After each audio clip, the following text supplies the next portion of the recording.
Hey everyone, welcome to the McNuttiest Dimension. Chris McNutt. I'm glad you could stop by the Consciousness Salon. Today I hope everybody is doing well.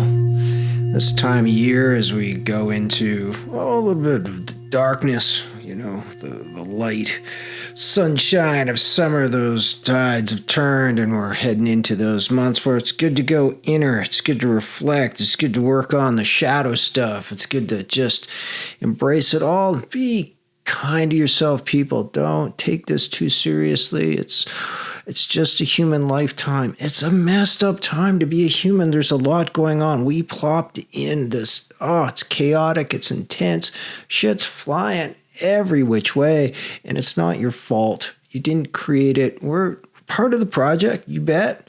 We can affect this place. We are creator beings. We can have some impact. So go forth and do your best, but at the same time, be gentle with yourself. Don't tie yourself up in knots of anxiety about this joint. It's only a human lifetime.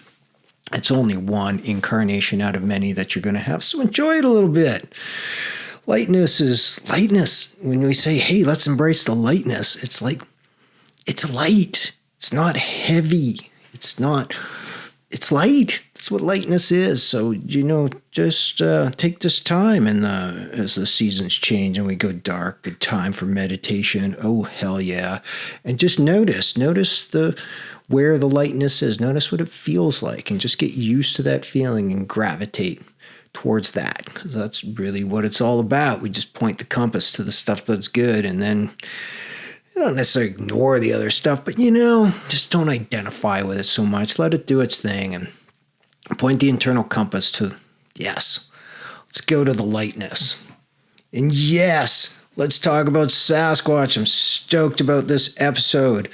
Talking with Kelly Rainbow Butterfly, who has been in contact with Sasquatch beings for a good number of years now. She's published 3 books on the subjects, channelings that came through from Sasquatch beings, and it's quite... I dig it, man. I dig this stuff because I always like it when the messages come through, whether they're from star beings or beings inside the earth or from ancient beings or coming from the future, wherever it's coming from, because, that's the universe we live in. Time's not linear, my friends. Stuff comes from all over the place, and you've been many things and will be many things, but I really get solace when it's like it's kind of the same. Like it's not new information. It's you're talking to different beings, and then let me explain it to you. It's like it's very similar. And our Sasquatch friends do have a message for humanity. We'll get into that in a little bit, but for those of you that just might have this little inkling of a doubt or like a big doubt, like, come on, dude, seriously, you're talking to frickin' Sasquatches. I'm not talking to Sasquatches, full disclosure. I'm not in contact with Sasquatch beings other than walks in the woods. I live in Yukon Territory, Northern Canada. The coast of North America is... it's Sasquatch territory. I have not had contacts. I hold them in my heart as I walk through the woods, as I try to with all the beings that are out there, and just enjoy the company. So, but no, direct Sasquatch experiences, no. And I know they're not like dolphins or whales that we can believe in, right?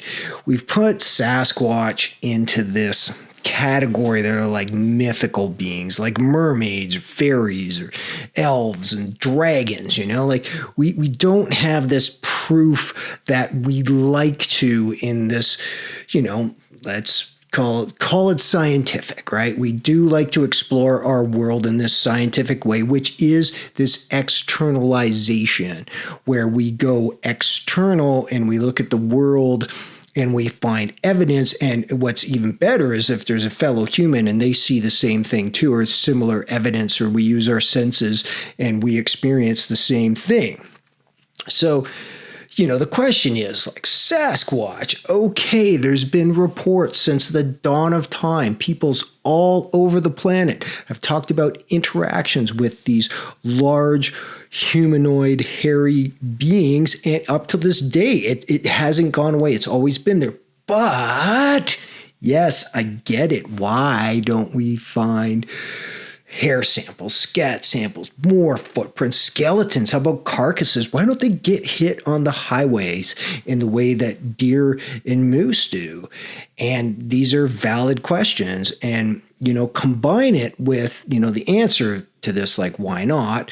To me, is kind of combined in the same place where we also might have a notion that if there is a big, large, hairy ape thing, that we put it in the category of ape. We put it into like more primitive, like us humans, those of us carrying iPhone 13s around and, all the wonderment and amazement that we have and that we've created and we live with technology. It's so easy to see ourselves as the superior being on this planet. And we don't look at a being such as, say, a whale or a dolphin, who many say are very advanced consciousness inside those beings. But do they have iPhones? Do they have vehicles? No, they just swim around in the ocean. They eat fish, which is a pretty damn good life, if you ask me.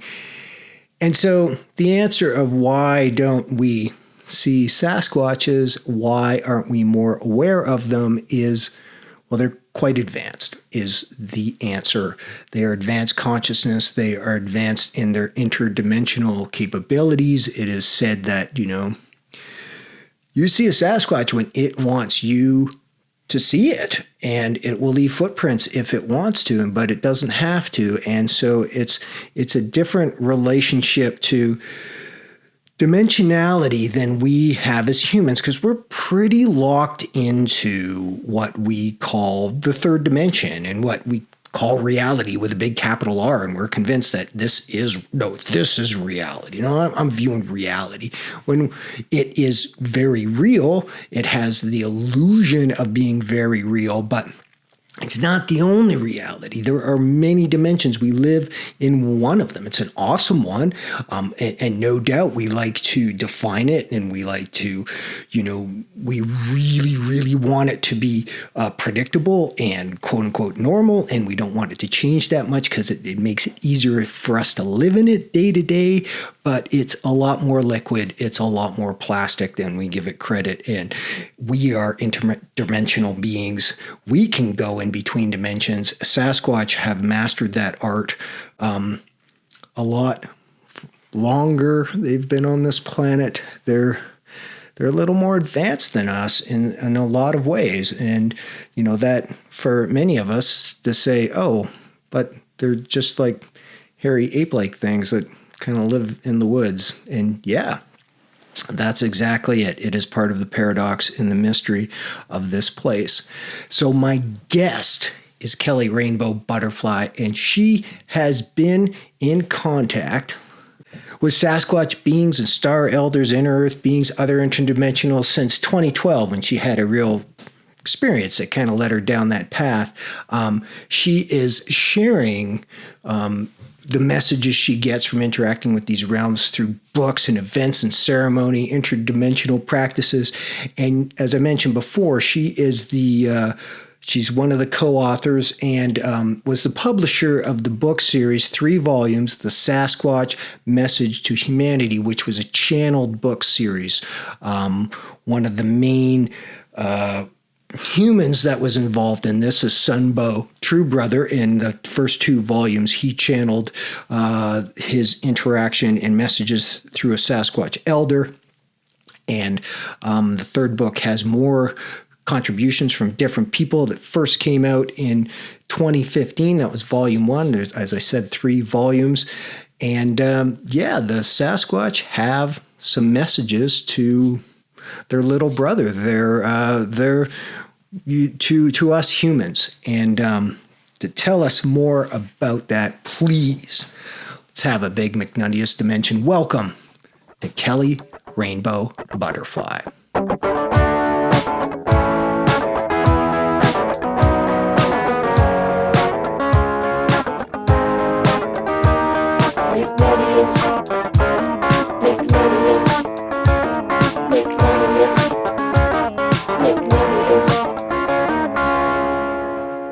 Hi, Kelly. Thanks for joining us today. Such a pleasure to have you here. I'm excited. Me too. Thank you, Chris. I'm excited to be here.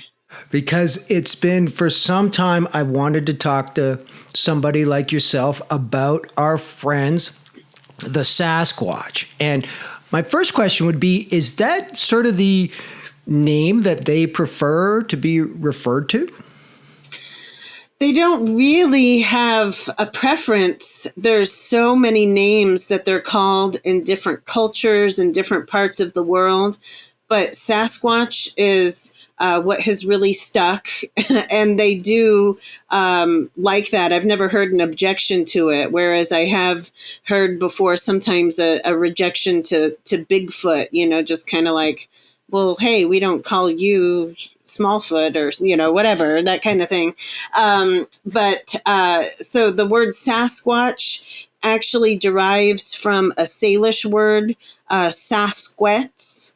And because there is so much activity, there's been so many sightings and so much history of the Sasquatch people in this area or in the Pacific Northwest, that's one of the terms that really took on and that was adopted as being like a regular word for the Sasquatch.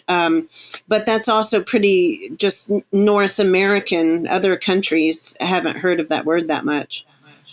Okay. Now, are you a native of the Pacific Northwest? No, I'm not. I'm kind of from all over. So I moved here to Washington, and I'm in Northeast Washington, really close to Canada and Idaho. And but I moved here to this area in late 2014. And prior to that, I was in the Ozarks, the Ozark Mountain Range in Arkansas. And but I grew up in South Florida, born in Chicago. So I've been around.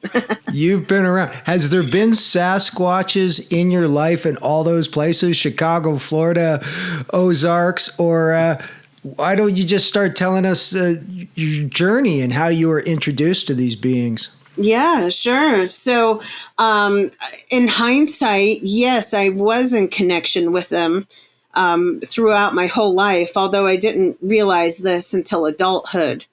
So when I was a child, I had, I guess you could say, gifts or abilities. I was able to tune into the spirit realm and the nature realm and different elementals and things like that. But I became kind of frightened because I could sense, well, what I knew at the time as ghosts, now I see spirits as something very different.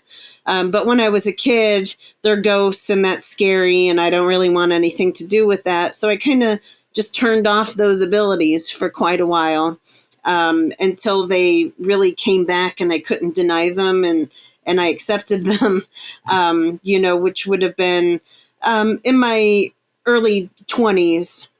I guess actually as a later teenager is when it started to come in again. Like I knew I was sensing ghosts and spirits and things like that. But I wasn't really in active communication. I just knew, I had a knowing that that's what I'm experiencing. And then in 2012, I was spending a lot of time in the woods, exploring nature and kind of discovering these old historical, even with my partner at the time, we found all these megaliths and things like that, that most people, don't know about, but it was very obvious these things weren't built by humans, that there was a technology involved. And so seeing these things really started to make my mind open up and expand to different realities. So before that, were you doing any type of, spiritual practice, or did you have that sort of connection in any way? Not really, just an inward thing. And it wasn't anything that I practiced on the outside. But I was in tune with myself and with this higher knowing that I didn't really express because I don't know. I just, I knew it was wise not to, I guess. I didn't want to argue with people, but I didn't understand human reasoning and things like that, just like the way of the world. It didn't make sense to me. And instead of just, whatever, being so, I just kind of accepted things for what they were. And I knew that I was going to learn one day. I always had this view, this knowing that I was going to know one day. So just kind of sit tight. And so yeah, in 2012, not only spending time in the woods, but I was also, I should go back and say, in 2010, I was pregnant. I gave birth to my first child, and I knew while I was pregnant too that somehow he was really special, that there was something else being born along with this human child. I knew there was something spiritual going on, especially because of all these dreams that I was having. I've always been quite a dreamer, where a lot of my dreams are very, premonitions, as well as, visions of things that come to pass, so I would dream a lot of the future, and then I would experience it later. And so that's one of those things that I just knew, well, I just have to wait. And so all of those kind of started when I was pregnant. And then, so, fast forward to 2012, it was a lot of those dreams coming together, a lot of this information merging and the dots connecting. And so, my son is also, has a lot of rich Native blood in him, and history, all kinds of historical figures that we've all heard of in Native American history. He has this bloodline of many of them merged together. And so it was also kind of a learning about all of that. I was really immersed in Native American culture and learning. I was learning and studying from some different elders from the Lakota and Cherokee and Shawnee, and things like that. And so it was a combination of all of these things that really kind of made a spiritual awakening occur within that year. But then what really changed things for me was later that year. It was December 13th, 2012. And I went to bed in the evening, or I told, I said, good night, I'm going to bed. I closed the door, and I had just gotten in bed, so I wasn't yet asleep. And all of a sudden, there's a big bright light outside of my window. It's like a sliding glass door that's in the bedroom. And I can feel rattling and shaking, and I want to get up to see what's going on. And I can't move. I'm frozen in bed. Was that a frightening thing? Did it sort of freak you out, or was there a sense of calm as well? It was a little bit of both. It was, as soon as my mind or my body wanted to freak out, it was kind of this instant knowing that this was something that was meant to happen, something that's for my highest good. So after a few moments, I couldn't even tell you how long, maybe 2 seconds, maybe 2 minutes, I don't know. But I sensed a star person in the room. He's very human looking. And he telepathically told me that his name was Jai. And he had a very medical kind of energy to him. I guess you could say, even like his outfit. I knew that he was there for something that was for my highest good. So when you say you sensed him, like that was visual, you saw him standing in the room? Yes, I did see him standing there. He was beside me, actually, on my right side, on the side of the bed. And I could see him, but it was in my third eye, my mind's eye, but I could still see the details of what he looked like and what he was wearing and things like that. And then at the And you say you got a sense he was medical, like there was some doctor profession, something along those lines? Yeah, some of it was part of just his energy. Like I said, I just had this knowing that was the reason that he was there, was that it was for some kind of procedure of some type. But he also had that kind of energy and that attitude that doctors would have, as in, this is, professional. We're just taking care of business here, and then I'm gone. But also at the edge of the bed, more on the left, but at the end, I could sense a Sasquatch, and it was just silent. I wasn't quite sure if it was a male or female, and now I know who it was. I know it was a female. She wasn't overly feminine looking, and that's why I couldn't tell at the time. But I felt this very loving, nurturing energy. And so while I should have been, or could have been, totally freaking out over what was going on, there was such strong waves of like compassion and nurturing and like, what's the coddling, I guess you could say, almost coming from the Sasquatch, that I just felt totally comforted. And I knew that whatever was happening at this moment was something that basically I've been waiting for. And that's the message that I was getting too, is that, hey, the time has come, and, that this is what you've been waiting for. Thank you for being in service and allowing this. They were thanking me at the same time. So it was very loving. But then after this was over, I could, I sensed that they were gone, and I was kind of back more in my mind and body or whatever. I was able to move. And so I got up to look out the window, and the spacecraft was gone. And I should say it was really obvious to me that there was definitely a spaceship outside.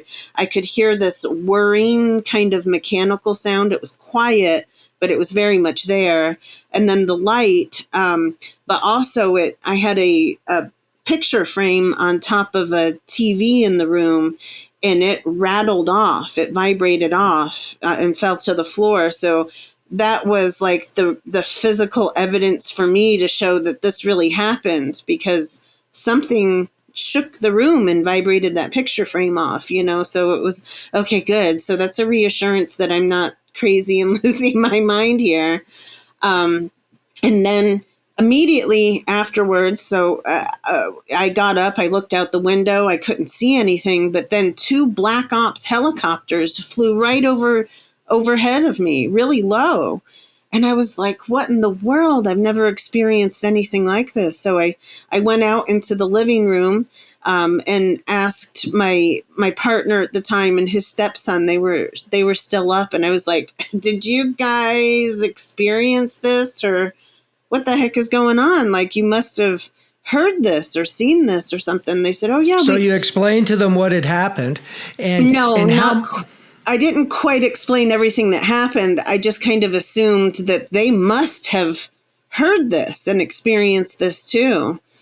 And they said, no, we just heard a couple of Black Ops helicopter. We heard a couple helicopters fly by, if that's what you're talking about. And I was like, oh yeah, I mean, that too. But I mean, what happened just before that? And they had no idea what I was talking about. And I said, I'm going to bed. So I was like, I think I just need to go to bed. And so that's what I did. And I woke up, and anyway, it was just changed. It was obvious. Okay, that was not a dream. Everything just changed for me. So that was really the beginning of the whole new journey. Yeah. So you could feel that was a big shift, even though, were they specific about your mission or what you were doing? Did you get any sort of transmission from them about what it was, or did it feel more like a download that kind of unspooled and unfolded as the days and weeks and months went on? Yeah, so no, what they were doing to me medically with the star person, I could feel, and it was actually uncomfortable and a little painful. I could feel them in my cervix, in my ovaries. And so I assumed that they were extracting DNA or eggs, that I'm participating in the hybrid program. And that's the message that I was kind of overall getting. And it was a thank you for allowing this. We're grateful and gracious. And so that's what I felt had happened. Exactly a year later, to the moment, because that was so special to me. A year later, I decided, okay, I'm going to spend that anniversary moment in meditation, and so I did, and I learned a year later from that time that they said they also healed me of cervical cancer, which I had no idea. There was no diagnosis. There was no. I had no knowing of that, but there's no reason for me to believe they would just say that for no reason. And so I think it was kind of a double agenda there, because I still know that they're, using eggs and DNA, that I'm a part of the hybrid program. But that was kind of the more specifically why it probably happened at that time. So there was both a star being and a Sasquatch that were present during that moment for you. So have you gone forward in the subsequent years? Because you said that was 2012. Yes. And do you have a relationship with both, or is it primarily you got a connection with the Sasquatch beings? It's really both, but it varies. My knowledge and connection in both areas have really grown. So I definitely feel a connection with different star beings and races, and have come to understand more of who I am, where I come from, my sole purpose and mission here, or the larger overall, what I'm doing in this body and what I need to report when I'm out of it, kind of thing. And so I've learned a lot of that since the time, but also working with the Sasquatch is a big part of it. And I feel really blessed, but it was also kind of like a contract that I'd be here sharing their overall message to help humanity remember and awaken, and, to who they are and what our connection is with the Sasquatch, and, our star seeds and connections to all of this. And basically it's all for consciousness. We're all stuck in this 3D reality, but it's really all about healing and growing our consciousness. And the Sasquatch. Go ahead. No, go ahead. So describe just sort of briefly then what's transpired since that time to now in your relationship with Sasquatch, and how you interact with them. I don't know, how often is it, and what sort of communication and rapport, and who do you have it with? Yeah, but that even kind of varies from time to time. When this journey was really fresh and new at the end of 2012, or especially throughout 2013-14, it was a lot of new discoveries. I was receiving downloads of information, and I was also interacting with a lot of different Sasquatch, and just sometimes learning very basic things, or learning about them, and not them as a species, like the individual. So what did that look like you when you said you had an interaction? Because they're interdimensional beings. So was it physical? Was it out in the woods? Was it telepathic? What was the interaction? I've had many of the above. So I've had physical sightings. A lot of the more physical things that had happened was prior to really connecting with their soul. But when I really connected with the Sasquatch, one specific guy, the one that I told you that was at the end of my bed during this incident, her name is Suni, and she is like a grandmother. I've never seen her in the physical. She's really more of a guardian angel, kind of, if you can describe it in that way. But I've also come to learn that she is a part of me. She's a part of my higher over soul that I, basically at one time incarnated in the suit that she wears, and but she's not so much here in the 3D physical, although she can manifest herself that way. In February 2013, I connected with my guide George, who's like my big brother, only by like a year or two. So it's a really close relationship. I've seen him in the physical, and I have felt him, but it's really more of a telepathic, soul-to-soul heart connection with him. And he's very fun and jovial. He's got a very similar personality to me. And he enjoys music and, all kinds of different things. But I feel his presence a lot. And he also plays a lot of tricks too. Sometimes it can be really frustrating. Like he'll hide things on me. And just when I get so, like frustrated and, want to scream or something, I'll hear him chuckling, and all of a sudden this item will appear, So, there's... And George is Sasquatch as well?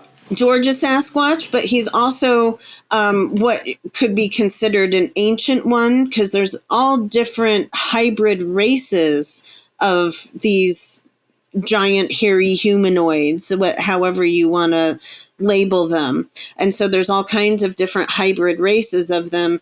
And George shares a much stronger DNA connection to humans than some other Sasquatch might. So calling him an ancient one just kind of describes for you that he's Sasquatch. He's a big hairy person, but his face is much more human looking than it would be primate looking, and his body proportions are much more human than primate and things like that. So and then it's been an ongoing journey since then.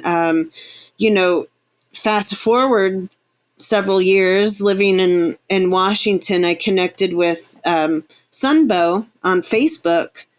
And he was working with the Sasquatch. He had just started channeling their messages. So when we connected, a lot more even came together, where the same Sasquatch were working with both of us in many ways.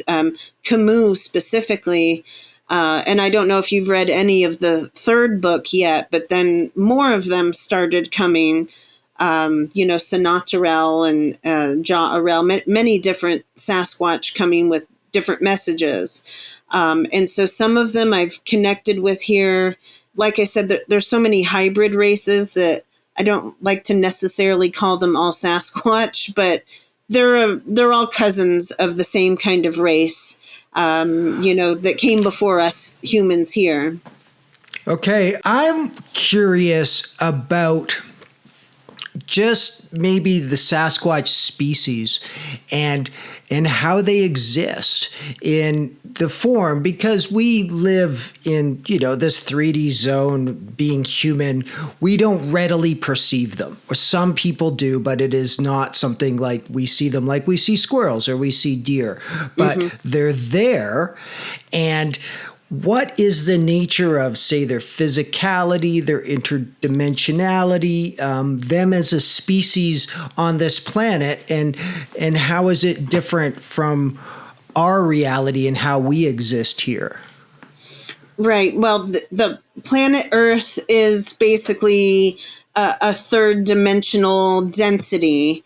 And so they can exist. They're able to change their frequency and their vibration, or be at a different, a certain consciousness level, which would match this density, so that the ones that are here more physically, the ones that people do get sightings of, the ones that leave tracks in the mud, the ones that leave hair or scat and things like that, they're here in this dimension.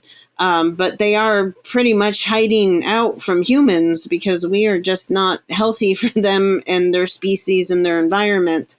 And there's been, just a lot of atrocities that we have done against their race. And so for the most part, they avoid us, and they have a lot of different psychic gifts and abilities that they're able to manifest so that they can avoid that. So even though they can be right here in this 3D, if they know somebody's approaching, and they almost always do, unless they're just really distracted with something else, they're able to change their vibration so that they could still be right there, but just basically like a different radio station than what we're listening to. So they're right there and we don't even know it. So they can cloak themselves and vibrate at a higher rate than what the human eye is able to perceive. And that's why also some people have said that they've seen them and then they just disappear, or they see like an arm or a leg or something and they don't see the rest of the body. And sometimes it's because you're able to kind of catch that transition.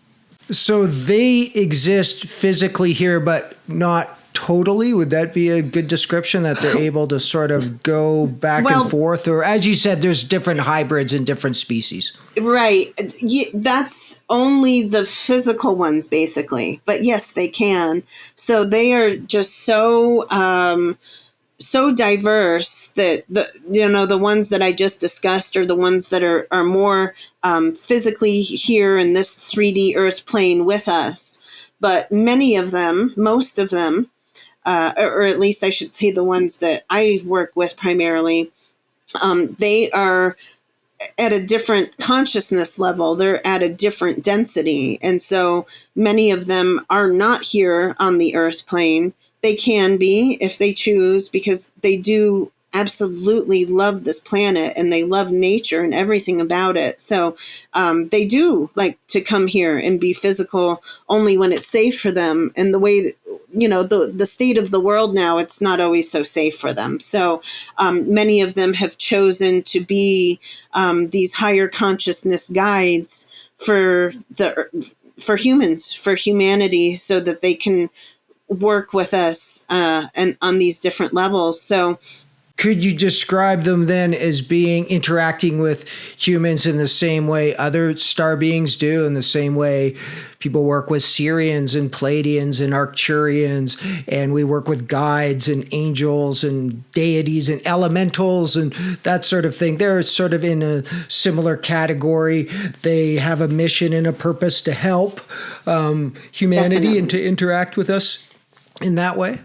Yes, definitely. And they have their own healing to do too, so a big part of all of this, the whole purpose of everything, life on all planets and systems, but also here on Earth, it's all to integrate these different polarities. And so there's all of these different races that are helping to make that integration in one way or another. Either that, or they're working against that agenda of the integration, but it's all still a part of the polarity. So, that's what they're, when we say we're all one, that's basically what it means. We might come from different star systems and come in different bodies, or, incarnate at different times, or have different soul missions, but it's all working really towards the same idea of integration. Okay. Now, as a species, with a history that's not necessarily on this planet as well, all the races that we interact with have their histories, and as you say, what they need to heal. Humans are on our own journey of healing. Are there some themes and some histories of the Sasquatch story, and do they have some specific healing that is, acute and something that they are primarily dealing with in their mission?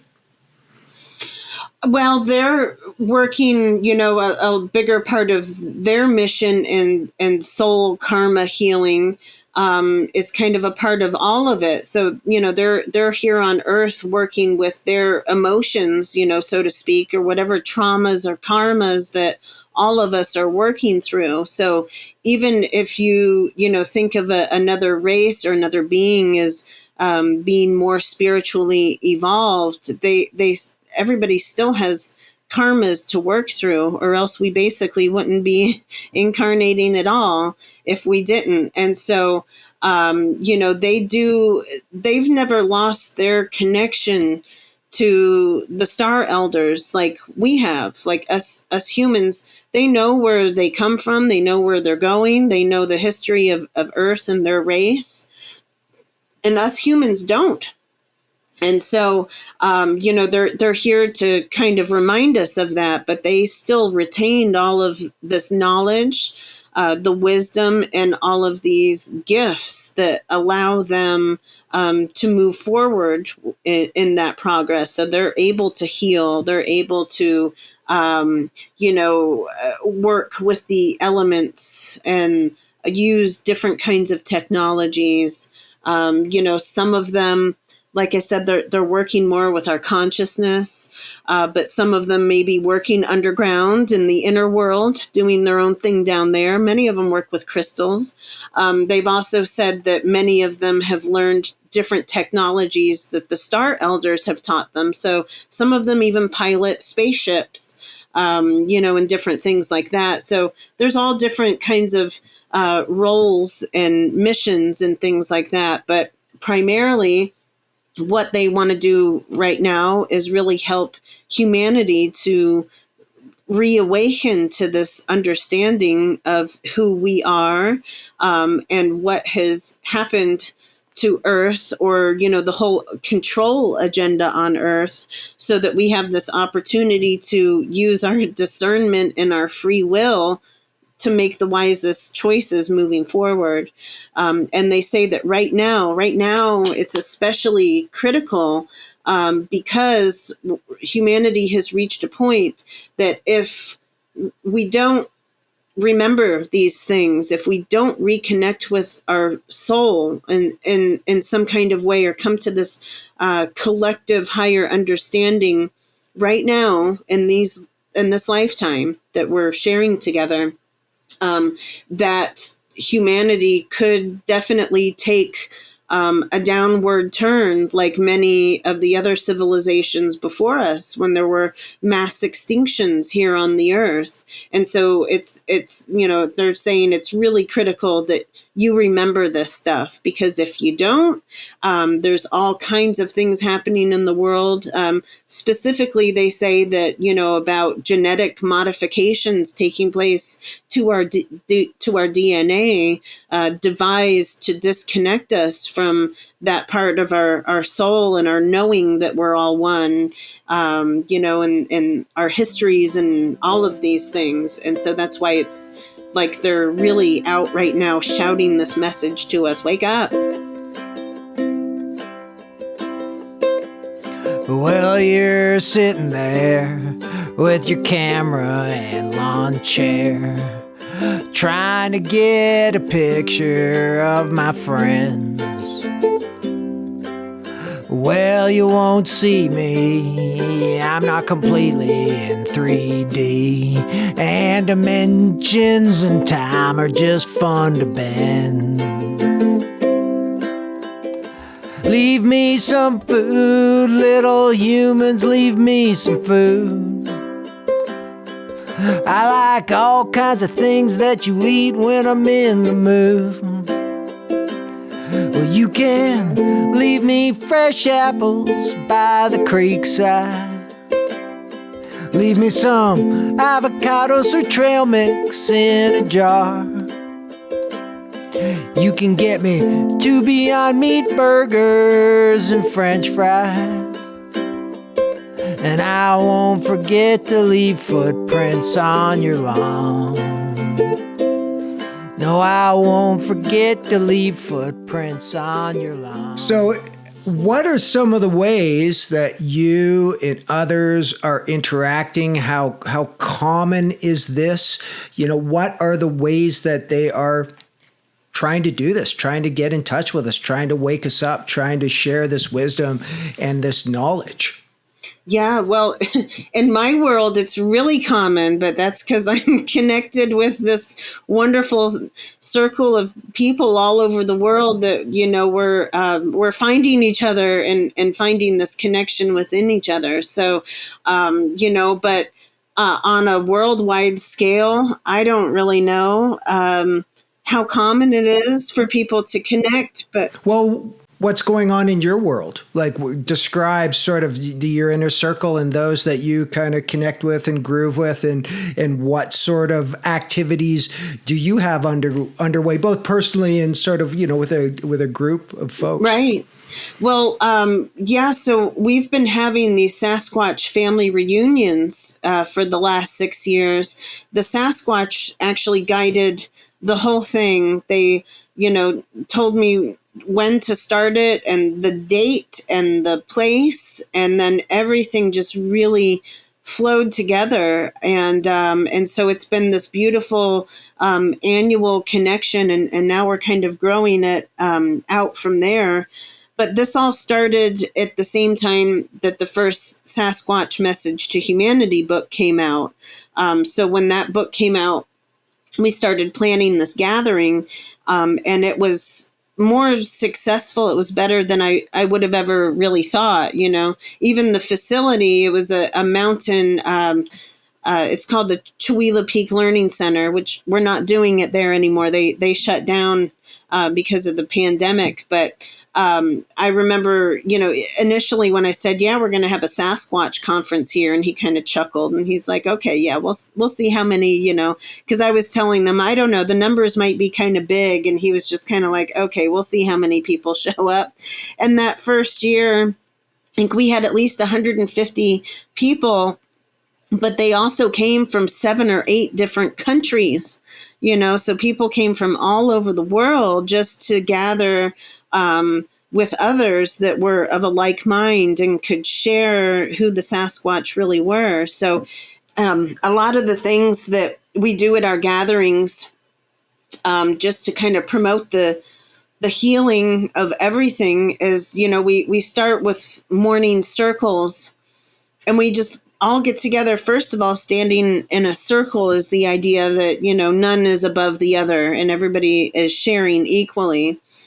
And there are these wonderful family reunions. Sometimes we're led in ceremony by native elders. Sometimes we do songs and dances, or we have different workshops presented by different people that explore all kinds of different areas. Some of them might be how to make ET contact, something like more physical like that. A lot of things really go into doing some deeper emotional work, shadow work, and looking at different things like that. It sounds like a lot of what's going on in the world of this, this awakening and early 21st century, where we're connecting with a lot of ancient teachings and mysticism and practices, and the connection. It sounds wonderful. It truly does. Mm-hmm. I'm curious what part of it would be, say, uniquely Sasquatch in how those messages come through, or perhaps it's not. Perhaps the Sasquatch message dovetails with all the rest of this messaging, but is there a flavor of it that is, specifically either how it's coming through to the people that are there, those that say they're connecting with the Sasquatch energy, in the same way people say, oh, we're groups of us, we connect with Pleiadians and we connect with Arcturians. Mm-hmm. I'm curious about what that flavor is that is, uniquely Sasquatch about it. Yeah, well, it's outdoors for one thing. So we're in nature among where they live, and they leave a lot of physical evidence also for us to explore, and that's not what it's really about. We're not going out in the woods and pointing things out, for show. And But there's no attempt here to say we're here to prove that right. Sasquatch exists. This isn't what this group is about. It's not about filming it in YouTube channels and trying to, prove a point here. Exactly. No, it not at all. And it's because so many people that attend too, they've already had experiences or they have some kind of curiosity. But really more than anything, it's spirit and it's Sasquatch guiding them there. I can't tell you how many people have said, I never expected to be here, but I had to. Something just kept calling me. I had to attend this. And how many people have told me how much it's changed their life. Just to be there, just to be immersed in that energy. So a lot of people learn something new through what they learn in workshops, but also a lot of people have made their first connection either telepathically, or they had their first sighting, or a lot of people would tell me that they had a very vivid dream where the Sasquatch really connected with them. So as far as the Sasquatch flavor of things, it's the energy and the love. It's this immense love. Chris, if you came, you would not be able to walk. You wouldn't be able to wipe the smile off your face and stop hugging people. You just can't. There's just so much love. And this understanding that everybody, no matter how they might have experienced the Sasquatch, or even if they didn't, they're still under this same kind of understanding and knowing with each other that they're there for this bigger reason. And so even if you never had any kind of Sasquatch experience, the people coming to this gathering, their hearts are just swelling up with so much love, and then they're going back out to wherever they came from and sharing that with others. And that's really what it's more about than the Sasquatch's physical beings. That doesn't really matter at all. It's honoring our ancestors and the races that came here before us. And they're, if I could talk, I guess, a overall theme too, is that they are the carekeepers, or they were kind of the original mammal people carekeepers of the planet before us. And now, humans have really greatly overpopulated the world. It's totally our responsibility to be taking care of the planet. And we've not done a very good job. And so that's a big part of the Sasquatch message too. It's consciousness, but it's also caring for our planet. And when you care for the planet, you care for all life. We care for ourselves by not poisoning our food and water and our air and, all kinds of things like this. The message goes out in so many different directions, but it's really about returning to nature in a sense. The natural rhythm and cycles and seasons, and to stop trying to force things and acting like we're superior to everything else on this planet or outside of it even, and things like that. So that's a bigger part of the message as well. Now, in your experience, it sounds like, and what I've read from the books as well, that these are contrary to this image we have of a big hairy creature that lives in the woods that's big and tall, could be ferocious, could be scary, could have malintent. We don't really know what they're up to, but you're describing very loving beings and beings of higher consciousness. And, it's similar to many stories being told of, people who connect with star beings and higher consciousness beings, that just this feeling of love, that higher vibration that comes through. So would you say that is a primary quality of our Sasquatch friends? Oh, yes. Yes, definitely. So yeah, they're of a higher consciousness for the most part, but just like humans, you can't really label a whole race based on, because everybody's an individual. Everybody's coming from a different place. So there are definitely the higher consciousness, higher density beings that are working with humans through our consciousness, those of us that want to grow and heal, so they're particular about who they work with.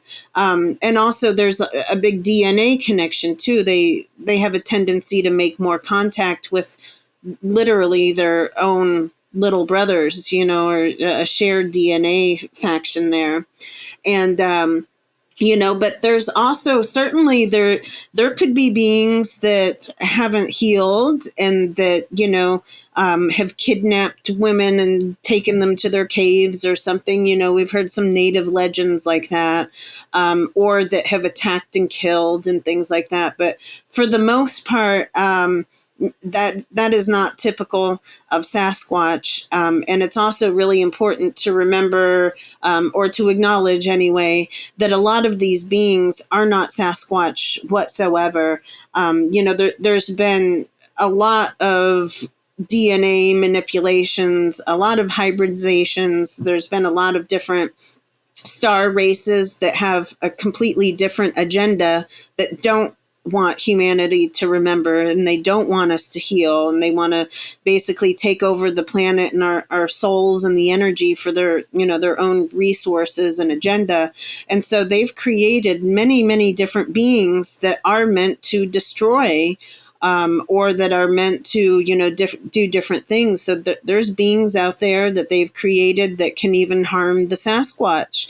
But a lot of it too is just to totally divert us, to change the story, to make us think that, oh yeah, they're big, scary, hairy beasts that want to hurt us and things like that.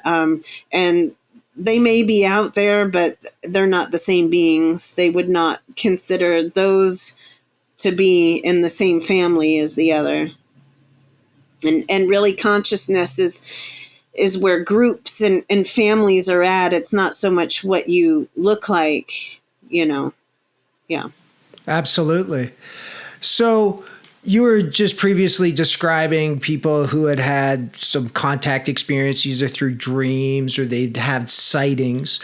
And again, seems very common to, a lot of these experiences that many of us are having during this time, likely always have in the history of humanity. Some of us, have a connection with angels. Some of us have connections with elementals. Some of us have connections with different star beings. And perhaps, as you said, those that are being contacted by Sasquatch already have some previous connection, either through genetics or something like that.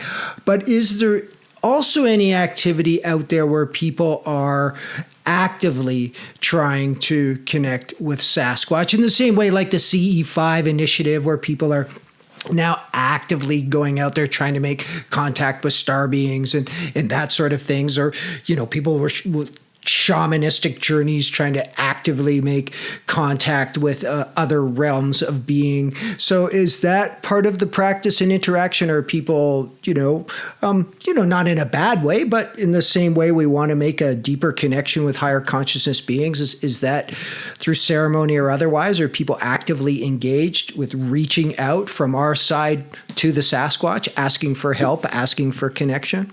Many are. That's not really so much what we do with our gatherings, other than we're paying honor and respect to them.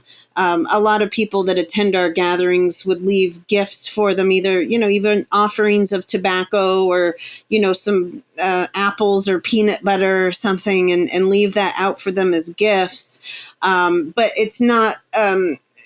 at least in my realm and circle of the humans that I interact with that are along the same lines, it's not so much making that contact, that physical contact. But for a lot of people, it is. And they might have some success or some success that they're happy with. They get a track and they can get a casting, or maybe they left a gift out and it was taken, and so that's exciting for them and things like that. And all of these might help to open them up to more possibilities of things. There's also, I'm sure you know, there's all kinds of shows out there where they're hunting Bigfoot and trying to kill Bigfoot. And, there's many, many different groups, the BFRO, and every state, I'm sure, has at least 5 or 6 groups of people that go out and try to track them, or they're at least keeping records of all of the reports that they're receiving, and things like that. And then they'll go out and investigate and things like that. So there's all of that going on.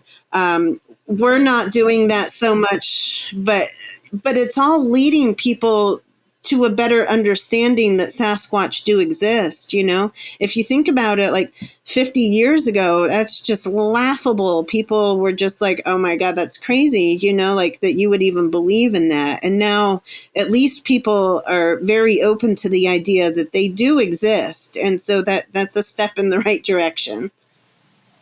I remember 50 years ago sitting in a movie theater as a kid, maybe not 50 years ago, but they had some movie where that famous film came out in the early 70s of the Sasquatch, and they played it over and over again. And it was, but I'm really happy now to just learn about Sasquatch as, this higher consciousness side, and trying to help us. So maybe you could just explain a little bit more about, if people wanted to make connection in that way, not so I want to see footprints or I want to get a photo or proof that they exist, but really just on that, the way we kind of connect in order to learn, grow, heal, and, reach out to some higher consciousness. What can be done, or is there practices people can do to connect specifically with Sasquatch like that?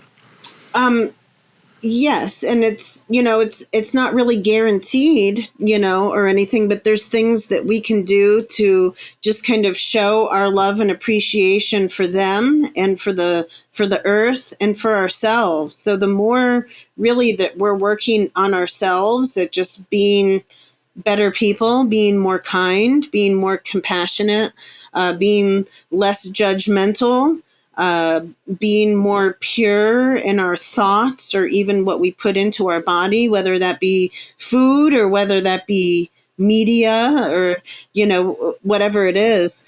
So there's a lot of things that we could do. Basically, we can't change the whole world, but we can change our world, and then the world around us changes.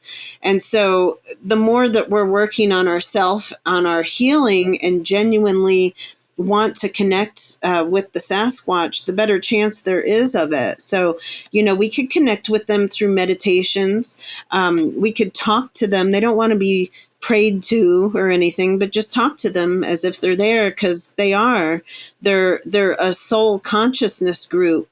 And if you speak to them, even just by holding a vision in your head of a Sasquatch, you're speaking to all of them, and they can feel this and sense this. And, eventually you will make contact in some kind of way. They may choose to come through dreams, or to give downloads of information, or maybe you'll be blessed to get a physical sighting, or, some kind of physical proof of them. But a lot of times their contact and connection is very subtle too. They're also elemental beings, or they're able to have an influence on nature. So a lot of times they'll come and visit as that eagle flying over your head. Or a lot of times you'll look at a tree and you'll see a perfect Sasquatch face in it, or sometimes just that feather that floats down and lands in your lap. That's a communication from the Sasquatch. And so, don't overlook those things. If that's the kind of connection you're making, those are a lot of little signs that they give you to let you know that they're there and they appreciate you and they're listening. But the more that you show that you want to heal, and that you want to know them, and that you want to help the planet, and a lot of time, a lot of times they'll observe you for a while. It just kind of depends on which Sasquatch that you're connecting with, yeah, the more you're seeking healing, the better chance you have of making contact. And a lot of these groups that are going out just trying to connect with them without the consciousness factor, they're just, seeking thrills, or they want to make money, or they want to prove a point or something. And they're really not going to get anything because the Sasquatch are not interested in entertaining that. Wonderful. Let's talk about the books, the Sasquatch Message to Humanity, and your role in bringing those out to the world. I have read the first two. I find them amazing. And the messages, a lot of what you speak to, just this purity of natural life as a being, and how we can interact, in a real fundamental, loving way with the ecosystem, just as a citizen of the planet. But there's also this component to them that's like an interdimensional physics textbook that is really some high level, almost like it's not quite mathematical diagrams, but the descriptions of interdimensionality that they explain through this is really quite astounding. And so I've been kind of blown away by the breadth of the message that is coming through these books. Yes, and I was too when I read them, and still am. I actually just reread it just for kind of a refresher, and I always get something more out of it when I do. But so the first two books, those were Camus channeling messages to Sunbow True Brother, and so he's the one that wrote these two books. I published it with my publishing company, but all of these messages came through him. And Camus explains that he's like the eldest elder, and that for many generations, or many eons, that he's been working with humanity, with the human race, with our consciousness, to help kind of bridge that gap. And so that's why he was chosen to communicate this with Sunbow. And so, and if I call him Bo, you know who I'm talking. I usually call him Bo. So Sunbow and Bo is the same person. And so basically, the first book really gives a lot more information about, well, who the Sasquatch are, our connection with them, Earth's history, so that we can have a deeper, better understanding of where we did come from and what our connection to them is, and a lot of the galactic wars and everything that happened on Earth prior to us and prior to our knowledge of what we've been able to retain. And it's important to remember these things. Otherwise we never will, but planting that seed, and it's important to know too, that they're not saying you have to believe all this, but this is their perception of the unfolding of things. And so the second book, and it's wonderful, great information, but it's also kind of, pointing and shaking a finger of, wake up, hurry up, humanity, because now's the time. This is my message to you. And the second book goes much deeper into, well, like you said, kind of the quantum physics and the understanding of the multi-dimensional nature and all of these things. And that's also for our higher understanding. And you don't have to be a scientist or necessarily practice or have to prove all of this stuff. But the thing is that it's there now to be proven if it needs to be. There's enough, connections made here that if you really want to know how a spaceship or whatever can be invisible to the naked eye, the answer is here, and you can test that theory, but it's also just for our deeper and higher understanding of our own multidimensional nature too, because it's not just, like I said, the building of a spaceship, but understanding that time and space are not linear. And so many things that we're experiencing right now is just shadows of things that we've already lived on different existences. And then also knowing that ourselves aren't just, this person in this physical body, that we are here, that we are our ancestors, and that every conscious decision that we make is affecting the past, the present, and the future, which none of that exists anyway, and it's all in the now. So yeah, it's a lot of big quantum ideas, but it's to further our understanding that basically reality is not what it seems.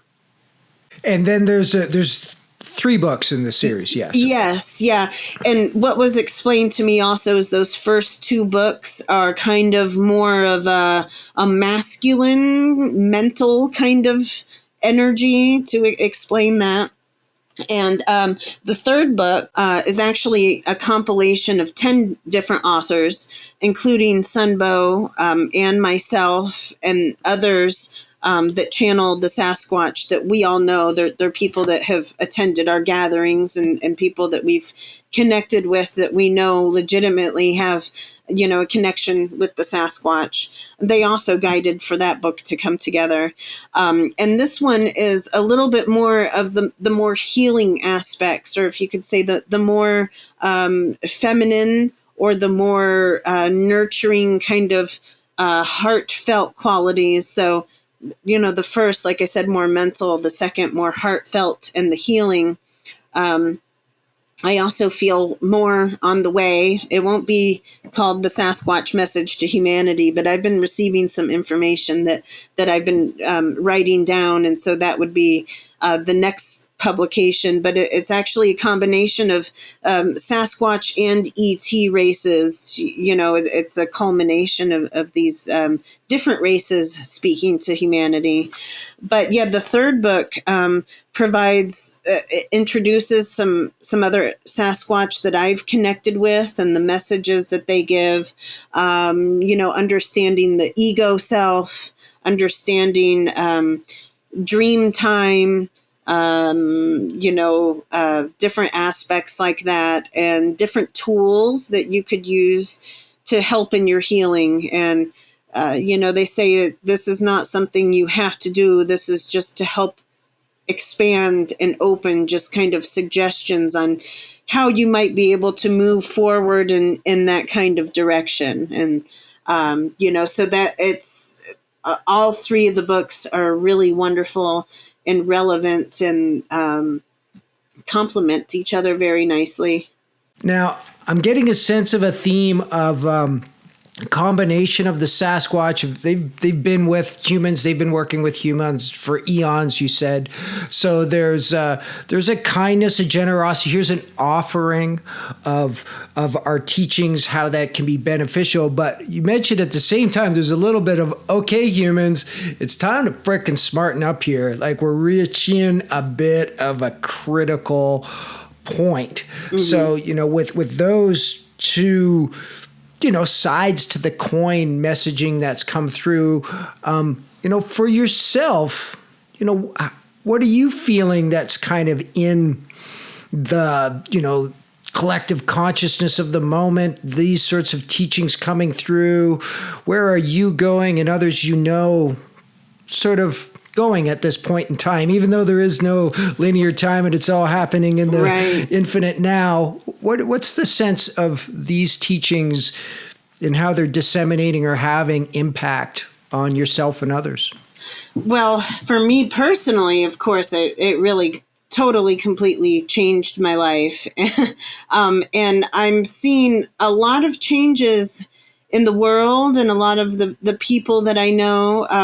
It's interesting, to say the least, for sure, because you're noticing a lot of people taking their own path in different directions. So, it seems like we're really moving more into an energy now, collectively, where I guess you could just say that the shit really is kind of hitting the fan right now with a lot of the warnings that the Sasquatch gave just a few years ago. These books, literally, the first book was written in 2015, published in 2016.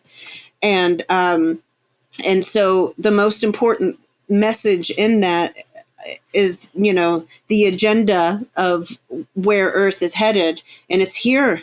So that's what I mean by the shit hitting the fan. Is here, and now is the time to really implement this. This was more the warning. Now it's here, so it's really, really relevant.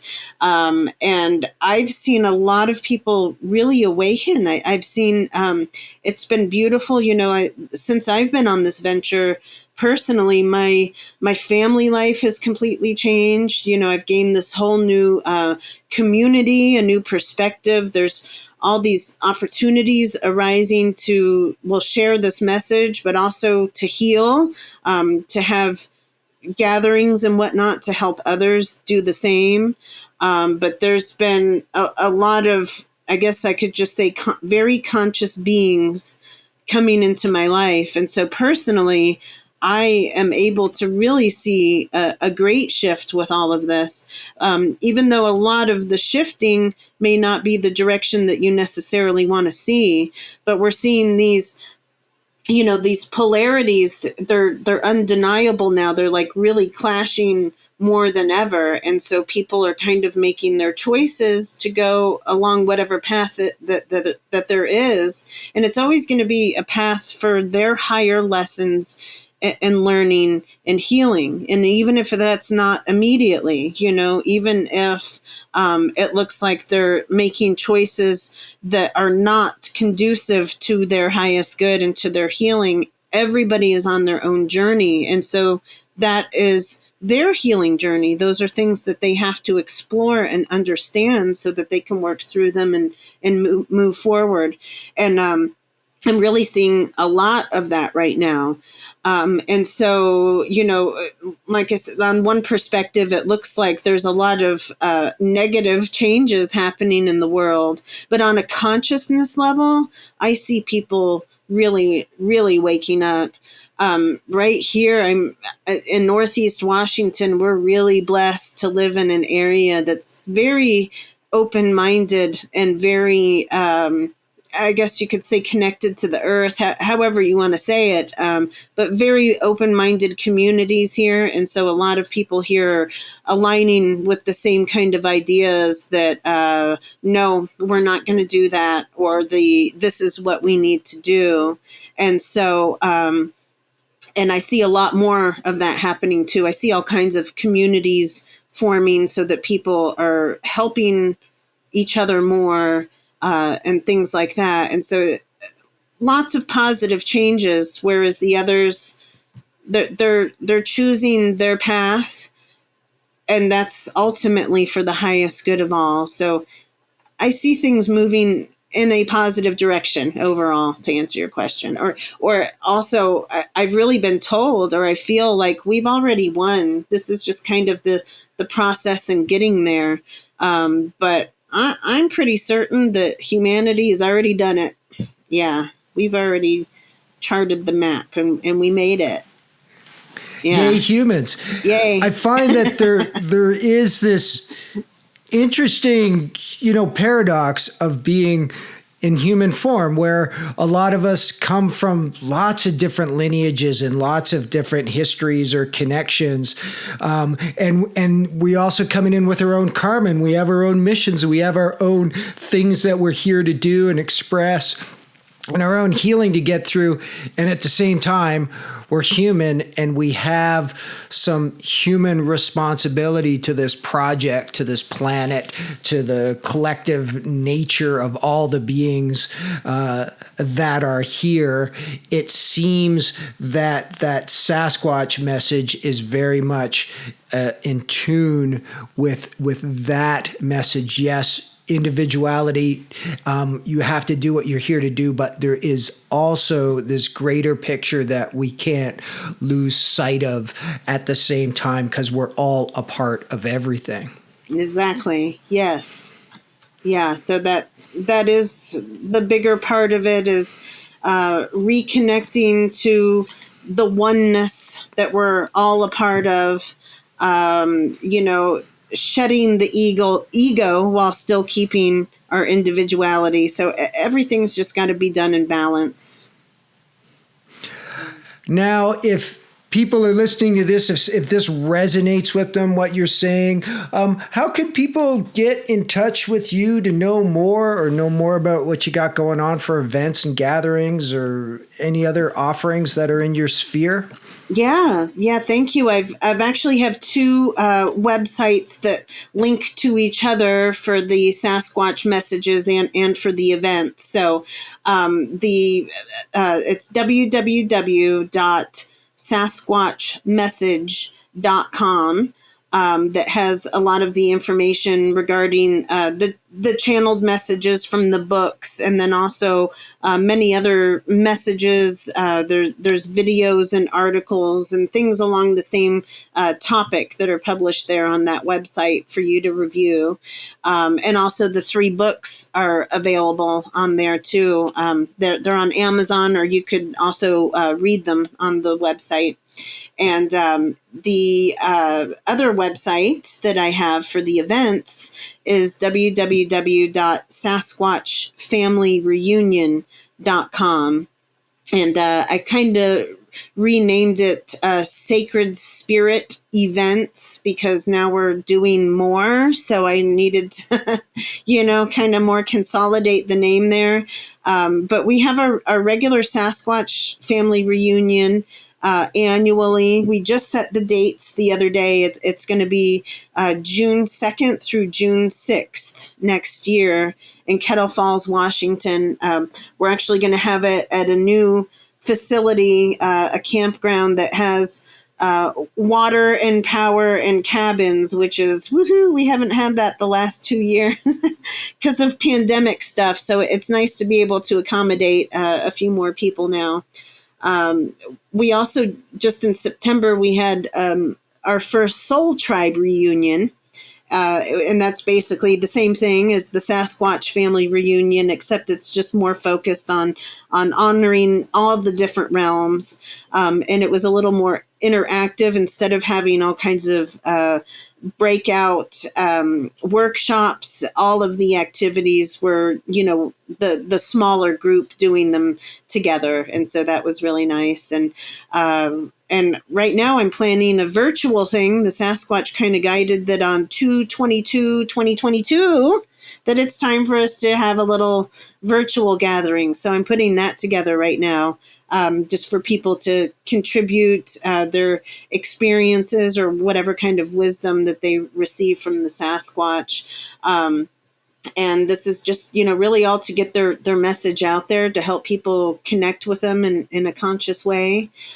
So both of those websites, you can find us. And if you just want to email me personally too, you could do that at Kelly, Kelly, Rainbow Butterfly @outlook.com. Kelly, this has been most expansive, a lot of information. I'm glad there's lots of ways people can follow up. It seems to dovetail with really all the traditions, all the practices, everything that's going on out there, this expansive time of human consciousness. So thanks for the great work that you're doing. Thanks for the books. I got to get on number 3. And thanks for taking time to be with us here today. Yes. Well, thank you, Chris. It was an honor to be here. You can leave me fresh apples by the creekside. Leave me some avocados or trail mix in a jar. You can get me 2 Beyond Meat burgers and French fries. And I won't forget to leave footprints on your lawn. No, I won't forget to leave footprints on your lawn. No, I won't forget to leave footprints on your lawn. Yes, yes, yes, and thank you to all our Sasquatch friends and holding the space on this planet with us for all this time, for interacting with us in a kind and loving way. Yes, thanks to Sasquatch. Thanks to the Rolling Stones for their song Dead Flowers, which was the musical inspiration. I'm not sure if you're supposed to feed Sasquatch. I didn't ask Kelly that question, but she did allude to the fact that they do like human treats from now and then. They are mostly third dimensional, partially third dimensional. Hey, one thing we do here in the third dimension is eat, but I'm not going to give advice on whether or not you should feed the Sasquatch or not. I just thought it would be kind of a nice gesture. But thanks again to the Stones and their song Dead Flowers. Thanks to Kelly, Rainbow Butterfly, for being such an awesome guest and for the work that she does. All the links are in the information on how you can get in touch with Kelly and learn more about what she's doing, events going forward. So yes, links are in the podcast information. Thanks again for being, such, that was rich and deep and went all over the place. I'm totally stoked. If you want to connect with me, if you want to say something like, dude, seriously, Sasquatch, is you buying this crap? Yeah, actually I am. But you can reach me. I'm just McNuttiest. That's all that you need to know. McNuttiest on Facebook, McNuttiest on Instagram, McNuttiest on YouTube and TikTok and probably some other places. McNuttiest.com is my website. If you want to send me a note, send it to yo, that's Y-O-Yo, at McNuttiest.com. Always good to hear from you. If you have comments or suggestions or questions, I'm happy to take the time to answer any of this stuff. Thank you. If you dig this stuff, share it with your friends. It's how the goodness gets spread to others. We can raise the vibration around here. Don't take this place too serious. Be kind and gentle with yourself, my friends. You are an infinite being of light. You are a divine creator, sovereign being. The entire power of the universe flows through you too. Your powers are amazing. I hope you tap into it. I wish that for all, that we can just blossom and flower into these multi-dimensional rock stars that we actually are. My name's Chris McNutt. Thanks for checking out the McNuttiest Dimension, and we'll catch you next time. McNuttiest.